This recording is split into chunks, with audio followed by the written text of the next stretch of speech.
10 কোটি বা 20 কোটি যদি আমাকে কেউ দেয়, তাইলে আমি ঢাকার কাছে একটা নেচার পার্ক বানাবো। আমি অনেকদিন ধরে ভাবতেছি যে একটা নেচার পার্ক হবে যেখানে ধরেন হাতি থাকবে, যেখানে জিরাফ থাকবে, বিভিন্ন জিনিসপত্র থাকবে, ওগুলা খোলা থাকবে। আপনার বাংলাদেশে একটা আছে, গাজীপুরে একটা সাফারি পার্ক আছে, বাট আই থিঙ্ক আরও অনেক ভালো করে বানানো সম্ভব, যেটা অনেকে হয়তো বানানোর চেষ্টা করে। ওই টাইপ জিনিসপত্র আমি করতাম।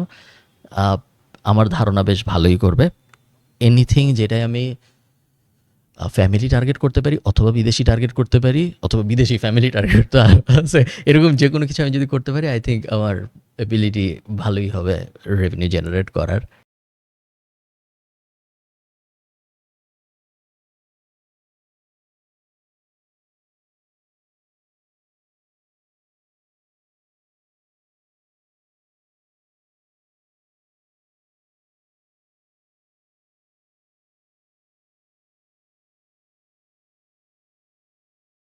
৳0 থাকলে আপনার একমাত্র অপশন হলো গিয়ে সার্ভিস ভিত্তিক ব্যবসা। কারণ সার্ভিস ভিত্তিক ব্যবসা একমাত্র ব্যবসা যেখানে আগে টাকা পাওয়া যায়, পরে কাজ করতে হয়।